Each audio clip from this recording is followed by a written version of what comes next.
Bonjour à tous, je suis Hajar Odesli, docteur en management, enseignante permanente à l'université Ibn Khaldoun.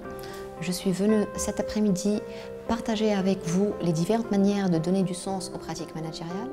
Mais avant de commencer, il est pertinent de prendre un peu de recul et de se demander tout d'abord que veut dire le sens. Dans le détour de la littérature, il a révélé que beaucoup d'auteurs se sont intéressés véritablement à cette problématique de sens, mais en l'envisageant à chaque fois selon des œillères où une dimension est privilégiée au détriment des autres.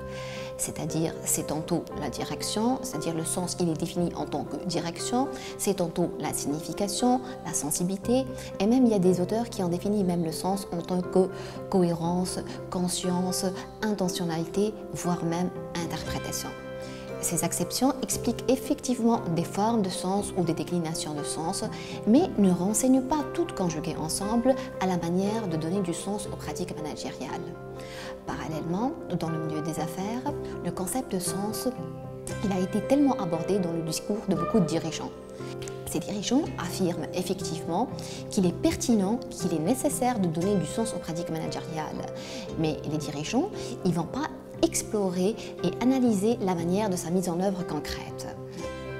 Donc, bien que la question de sens soit essentielle à l'avenir de l'entreprise, elle demeure encore plus prégnante lorsque une entreprise aspire à lui donner une vie, surtout dans un contexte économique, social et politique assez fluctuant. D'où l'intérêt de notre démarche terrain.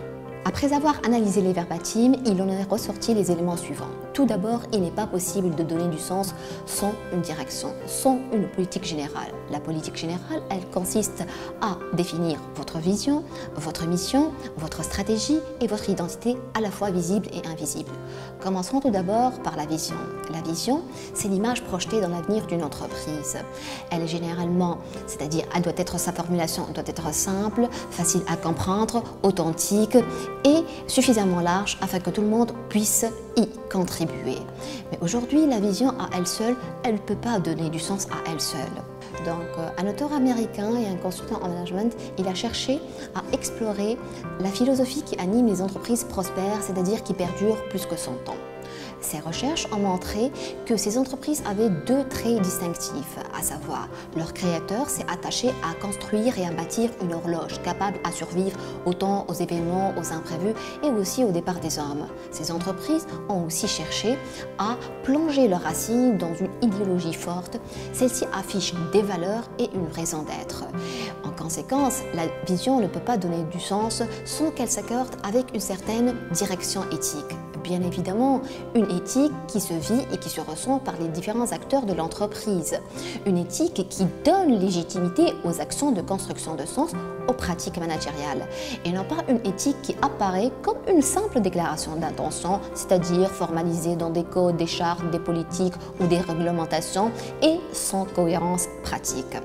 Un autre maillon qui peut donner du sens aussi, c'est la cohérence et surtout repenser d'une manière constante la mission globale de l'entreprise. Dans certains cas de figure, on a observé que certaines entreprises sont tellement focalisées dans le process automatisé sur le quoi et le comment de l'expansion, qu'ils ont tendance à oublier et s'éloigner de leur mission globale.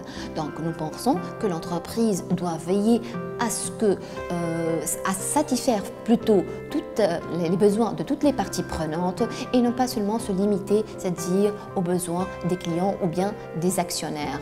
Aujourd'hui, il y a beaucoup de dirigeants qui travaillent, des directeurs, en absence de mission globale, en absence carrément de mission dans le cadre de leur activité, en absence même de plan d'action. Je ne trouve pas que cela donne du sens à nos pratiques managériales. Aussi, l'entreprise, elle doit repenser toujours à ce que les actions au sein de son travail soient en cohérence par rapport à l'identité visible et invisible de l'entreprise. C'est-à-dire, ici on est à l'UQA, c'est-à-dire la qualité par rapport à notre cours doit être en harmonie avec l'image de Ibn Khaldoun qui est une référence en matière de savoir. Aussi, les documents doivent être en cohérence par rapport à l'identité visible de l'UQA, c'est-à-dire à savoir les trois couleurs rouge, blanc et bleu. Donc un autre maillon qui va donner du sens, c'est la stratégie de l'entreprise, c'est aussi la qualité de mise en œuvre de sa stratégie et surtout la plateforme, la qualité de la plateforme stratégique de l'entreprise. Celle-ci, elle est au cœur de bonnes pratiques managériales. Quand on a une culture du nous, une culture de la diversité, une culture de l'innovation qui valorise, reconnaisse les potentialités, qui stimule les nouveaux talents, qui donne confiance aux autres et qui cherche à faire évoluer l'ensemble. Quand on a une politique RH et communication qui est assez réfléchie et assez maîtrisée, quand on investit d'une manière constante dans la recherche et développement, dans la technologie sophistiquée de qualité, on libère forcément le sens.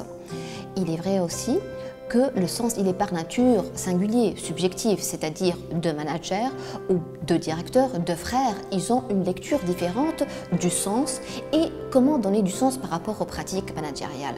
Sauf que le sens, il suppose toujours une volonté, une hardiesse dans le caractère à faire des choix et de prendre des décisions. On peut citer à titre d'exemple le cas de Apple. En 1997, l'entreprise, elle était à 2 mois de la faillite et pourtant, cette entreprise, elle est parvenue à atteindre, c'est-à-dire une part de marché de 4%. Donc, comment?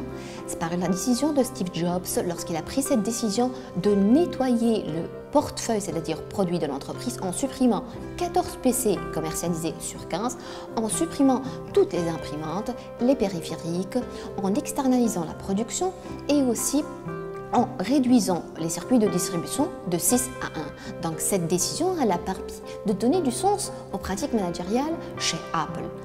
Par la suite, il faut se rendre attentif au fait que l'intérêt majeur, l'élaboration de la politique carrément générale n'est pas seulement l'apanage, c'est-à-dire de consultants externes ou bien d'une perception singulière de l'élite dirigeante.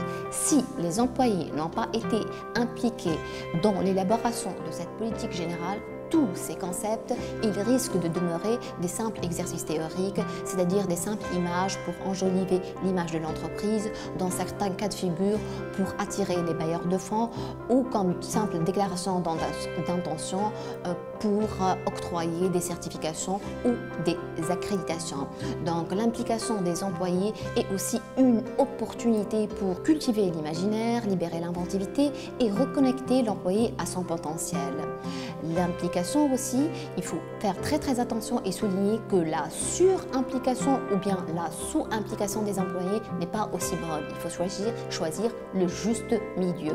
Une implication doit aussi être complétée par une certaine reconnaissance pour motiver les employés.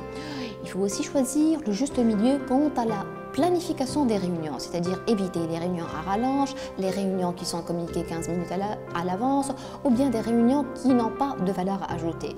C'est-à-dire, on a observé que certains directeurs, ils ne vont même pas prendre en considération ce qui a été dit lors des réunions pour apporter un management de changement ou une modification.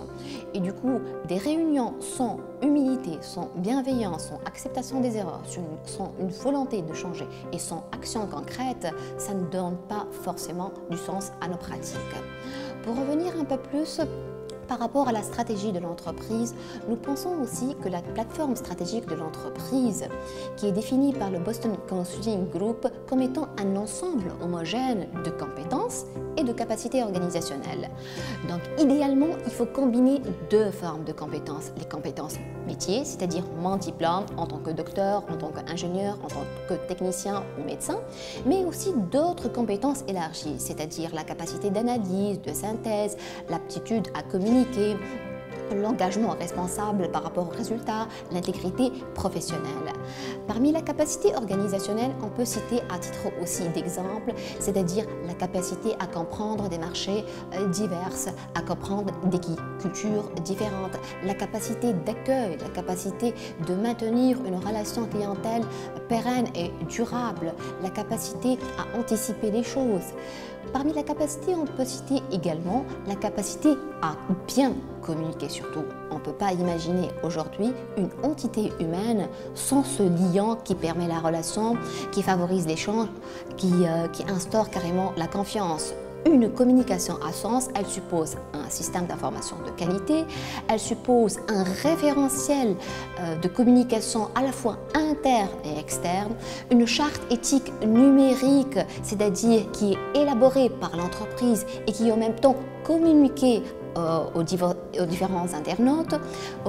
Aussi, faut-il chercher aussi d'autres intersections ou des nœuds de sens ou des canaux de sens entre les départements, c'est-à-dire des formations en technique de communication, des formations en communication non violente, en éthique de la communication, repenser l'espace de travail, éviter, je ne pense pas qu'aujourd'hui l'existence de portes capitonnées, ça favorise le sens communicationnel.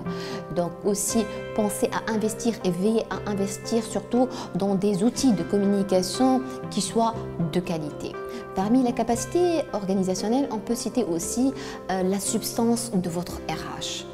En matière de cohérence par rapport au recrutement, en matière d'équité et d'impartialité par rapport à la rémunération, par rapport à la crédibilité de votre parole quant à l'évolution de carrière et quant à l'évaluation.